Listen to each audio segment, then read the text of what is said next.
Hello everyone. आज की हमारी वीडियो जो है 12th क्लास के स्टूडेंट्स के लिए है और आज की वीडियो में मैं 12th क्लास के स्टूडेंट्स को उनकी इकोनॉमिक्स का, हिंदी मीडियम वाले बच्चों को उनकी इकोनॉमिक्स का सिलेबस समझाने वाली हूँ। ठीक है, फिर हम उसी सिलेबस के हिसाब से अपनी वीडियो कंटिन्यू, मतलब कि आगे अपनी जो वीडियोस में लेक्चर जो प्रोवाइड करूँगी उसी के हिसाब से कंटिन्यू करूँगी। मतलब जैसे कि मैंने आपको बताया होगा कि मेरा टारगेट ये है कि मैं आपका महीने भर में, ठीक है, इस महीने में, ठीक है, या हो सकता है 1.5 महीना हो जाए, आपका पहले फर्स्ट टर्म का सिलेबस पूरा कंप्लीट करा दूंगी। ठीक है, उसके बाद हम अपने सेकंड टर्म की तरफ फोकस करेंगे, क्योंकि आप अपने टर्म्स के हिसाब से पढ़ोगे। आपका पेपर अगर पहले फर्स्ट टर्म के हिसाब से आ रहा है तो आप फर्स्ट टर्म की पहले अच्छे से प्रिपेयर करोगे, क्योंकि आपको प्री बोर्ड भी अच्छे से देना होगा स्कूल में, है ना। तो पहले हम अपने फर्स्ट टर्म का सिलेबस अच्छे से क्लियर करेंगे, उसके बाद हम कंटिन्यू करेंगे अपना सेकंड टर्म। ठीक है, तो अभी हमारे को महीने 1.5 महीने में हमें कंप्लीट करना अपना पूरी इकोनॉमिक, मतलब पूरी इकोनॉमिक का फर्स्ट टर्म का जो पार्ट है वो। ठीक है, और फिर हम आगे करेंगे, मतलब 3 महीने में अगर हम 1.5 महीने में ऐसे करेंगे कि 1.5 महीने में फर्स्ट टर्म, देन फिर आगे 1.5 महीने में सेकंड टर्म, 3 महीने में हमारा पूरा सिलेबस कंप्लीट हो जाएगा। ठीक है, लेकिन हम थोड़ा स्कूल्स के पेपर्स के हिसाब से भी चलेंगे, स्कूल में भी पेपर्स हमें देने होंगे, उसमें भी परफॉर्मेंस जरूरी है हमारी अच्छी होना। ठीक है, तो उस बिहाफ पे अभी हम अपने फर्स्ट टर्म के सिलेबस के लिए प्रिपेयर करेंगे। लेकिन अभी मैं आपको इस वीडियो में आपको पूरा सिलेबस आपका समझा दूंगी कि हमें 12th में इकोनॉमिक्स में पढ़ना क्या क्या है। आपके पास 2 बुक्स हैं, ठीक है, तो स्टार्ट करते। देखो,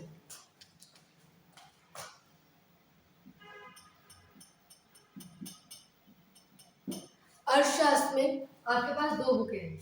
ठीक है, एक है आपकी समष्टि,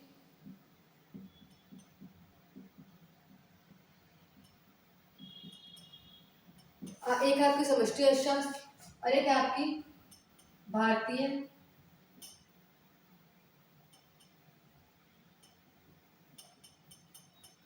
अर्थव्यवस्था, है ना। ये आपकी दूसरी किताब है। अब इसमें अगर आप बुक्स के साथ देखोगे ना, तो आप बुक्स में देखोगे तो 11-12 चैप्टर तो होंगे ही होंगे आराम से। ठीक है, लेकिन अगर हम अपने टॉपिक के हिसाब से, टॉपिक मतलब कि हम बना ले कि भाई हमें पहला टॉपिक ये है हमारा, दूसरा टॉपिक ये है हमारा, तो हमारे को इतने टॉपिक्स पढ़ने हैं पूरी बुक में, तो देखा जाए तो आपके 5 टॉपिक बनेंगे। पहला आपका जो टॉपिक आएगा वो आपका आएगा आपका समष्टि अर्थशास्त्र का परिचय, एक तरीके से इंट्रोडक्शन भी बोल सकते हो, इंट्रोडक्शन या हिंदी में परिचय। ठीक है, तो सबसे पहले तो आपको क्या करना है, पहले में तो आपको परिचय दे रखा है। परिचय मतलब समष्टि अर्थशास्त्र क्या है ये समझाया गया है। ठीक है, और इसी में आपका राष्ट्रीय आय भी सम्मिलित हो जाएगा। उसके बाद राष्ट्रीय आय, राष्ट्रीय आय, राष्ट्रीय आय आपका एक ऐसा चैप्टर है जो आपके कम से कम 4 से 5 चैप्टर कवर कर रहा होगा। अगर आप अपनी बुक देखोगे, चाहे वो संदीप गर्ग की हो या वो टी आर जैन की हो, जब आप अपनी बुक में देखोगे तो जो राष्ट्रीय आय, सिर्फ राष्ट्रीय आय आपका 4 से 5 चैप्टर कवर कर रहे हैं। ठीक है, जिसमें जो लास्ट वाला चैप्टर होगा उसमें न्यूमेरिकल्स दे रखे हैं, प्रॉपर न्यूमेरिकल के ऊपर बेस्ड है वो। ठीक है, कि राष्ट्रीय आय कैसे निकालते हैं ये सारी उसमें दे रखी है राष्ट्रीय। उसके बाद आएगा आपका मुद्रा एवं बैंकिंग। ठीक है, फिर आपका मुद्रा एंड बैंकिंग, मनी, ठीक है, मनी एंड बैंकिंग वाला चैप्टर दे रखा है। ये भी आपका 2 पार्ट्स में डिवाइड होगा, 2 चैप्टर तो होंगे उसमें। इसमें एक में आराम से सिर्फ मनी के बारे में अच्छे से समझा रखा होगा, मुद्रा के बारे में, दूसरे में आपको बैंकिंग के बारे में अच्छे से समझा रखा होगा। फिर आपका जो तीसरा आएगा, तीसरा होगा हमारा तीसरा आपका बजट।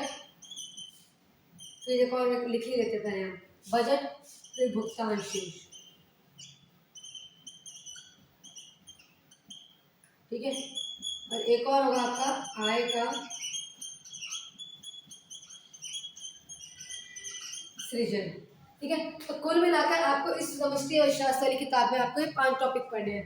पहला आ जाएगा परिचय, फिर आएगा राष्ट्रीय आय, फिर आएगा आपका मुद्रा एंड बैंकिंग, फिर आएगा आपका बजट, फिर आएगा आपका भुगतान शेष और आएगा आय का सृजन। तो टोटल हो गए हमारे 5, किताब के हिसाब से 11 चैप्टर है और हमारे को 5 टॉपिक खत्म करने हैं 1 साल में, मतलब 1 साल में ही पढ़ना है। इसमें कुछ आपका फर्स्ट टर्म में आएगा, कुछ आपका सेकंड टर्म में आएगा। हम उसे बाद में देखेंगे कि हमें फर्स्ट टर्म के हिसाब से क्या पढ़ना है। मुझे आपको पूरा सिलेबस कराना है, मुझे बस इतना पता है। ठीक है, आपको हर टॉपिक की आपके चैप्टर के अंदर हर एक सिंगल टॉपिक की भी आपको वीडियो इस चैनल पे आराम से मिल जाएगी। ठीक, और अगर ना मिले तो आप मुझे कमेंट कर सकते हो कि मैम इस टॉपिक की वीडियो नहीं डाल रखी, इस टॉपिक की वीडियो डाल दो। और ऐसा ही सिर्फ हिंदी मीडियम वालों के लिए, हिंदी मीडियम और इंग्लिश मीडियम दोनों के लिए वीडियोस अपलोड होंगी। ठीक है, दूसरी बुक जो आपकी भारतीय अर्थव्यवस्था, इसको आप 3 भाग में बांट सकते हो। वैसे तो इसके भी 11-12 चैप्टर है, लेकिन अगर हम देखना चाहें तो इसमें हम अपनी इस किताब को 3 पार्ट्स में पढ़ सकते हैं। पहला, हमें आज़ादी से पहले हमारी अर्थव्यवस्था कैसी थी। 1947 में हमें फ्रीडम मिली थी, तो 1947 से पहले की हमारी अर्थव्यवस्था कैसी थी। ठीक है, तो इसको लिख सकते हैं इस तरीके से, 1947 से पहले की, ठीक है। हमारे देश आजाद होने से पहले की अर्थव्यवस्था, फिर 1947 से लेके 1991 तक की। ये देखा जाए तो इस किताब को ना टाइम पीरियड के साथ, बल्कि समय काल के हिसाब से पढ़ोगे आप। इतने से इतने समय काल के तक के लिए कुछ चैप्टर दिए होंगे, इतने से इतने के बीच में दे रखे होंगे। जो आपके शुरुआत के चैप्टर है वो 1947 से पहले की हमारी जो इकोनॉमी कैसी थी, अंग्रेजों ने, ब्रिटिश शासन ने हमारी अर्थव्यवस्था, हमारे देश के साथ क्या क्या किया था, जिससे हमारी अर्थव्यवस्था इतनी ज़्यादा गतिहीन हो गई थी, इसका क्या कारण था, ये आप पढ़ोगे इसमें। फिर 1947 से जब हमारा देश आज़ाद हो गया, तो धीरे धीरे आप आज़ाद हो गए, तो ये तो नहीं आज़ाद होते ही सब कुछ ठीक हो गया, नहीं, थोड़ा थोड़ा टाइम लगा। 1951 में कहते हैं पहली वो बनी थी हमारी पॉलिसीज, नीति बनी थी हमारे देश के लिए। फिर 1991 के जो नीतियाँ थी, ठीक है, वो बहुत ज़्यादा इंपॉर्टेंट, बहुत ज़्यादा बड़ा इम्पैक्ट छोड़ दी गई थी हमारी इकोनॉमी में, और वहीं से वही टाइम पीरियड है जहाँ से हमारा जो इकोनॉमी था वो ग्रोथ होने लग गया था। तो 1947 तक की इकोनॉमी, 1947 से लेकर 1999 तक, 1991 तक की इकोनॉमी। उसके बाद पढ़ोगे आप 1991 के बाद से 2013 या हम आज तक की भी बात कर सकते हैं, तब तक की इकोनॉमी, ठीक है। आज तक का हमारा इम्पैक्ट क्या पड़ा, अब आ जाके हमारी इकोनॉमी कहाँ पर है, ठीक है। हम इंफ्रास्ट्रक्चर, ठीक है, औद्योगिक उद्योग, इन सारी चीज़ों के बारे में समझाएंगे कि हमारे देश को डेवलप होने में किन किन चीज़ों ने ज़्यादा हेल्प करी। ये किताब जो है ये आपको कुछ प्रिंसिपल्स पढ़ाएगी, कुछ रूल्स पढ़ाएगी कि जो हमारी इकोनॉमी फॉलो कर रही है, ठीक है, कुछ बातें बताएगी, लेकिन ये हमारे को हमारे देश का इतिहास बताएगी एक तरीके से कि हमारी जो इकोनॉमी थी वो कैसी थी पहले, ठीक है, और अब कैसी है, कंपेयर बताएगी बाकी देशों और हमारे देशों के बीच में, कंपैरिजन बताएगी कि हमारे देश की अर्थव्यवस्था कैसी है बाकी के देश की अर्थव्यवस्था से, ठीक है। और दोनों ही किताबें जो है वो 40-40 मार्क्स की हैं, फाइनल में भी और अगर फर्स्ट टर्म में भी करोगे 40-40 मार्क्स की दोनों किताबें वेटेज रखती हैं, और दोनों का ही अपना महत्व है, ठीक है। आपको दोनों किताबें हमें बल्कि हम सबको मिलके दोनों किताबें कंप्लीट करनी है, ठीक है।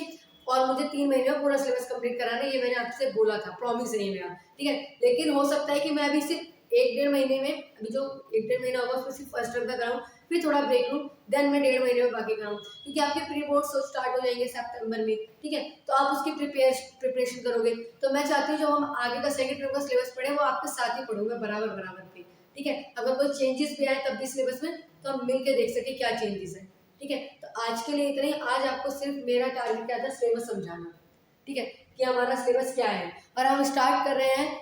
अब जब मेरी नेक्स्ट वीडियो आएगी इकोनॉमी की 12th क्लास के स्टूडेंट्स के लिए, मैंने लिखा ही नहीं, यहाँ लिख देती हूँ मैं, कक्षा 12वीं, ठीक है,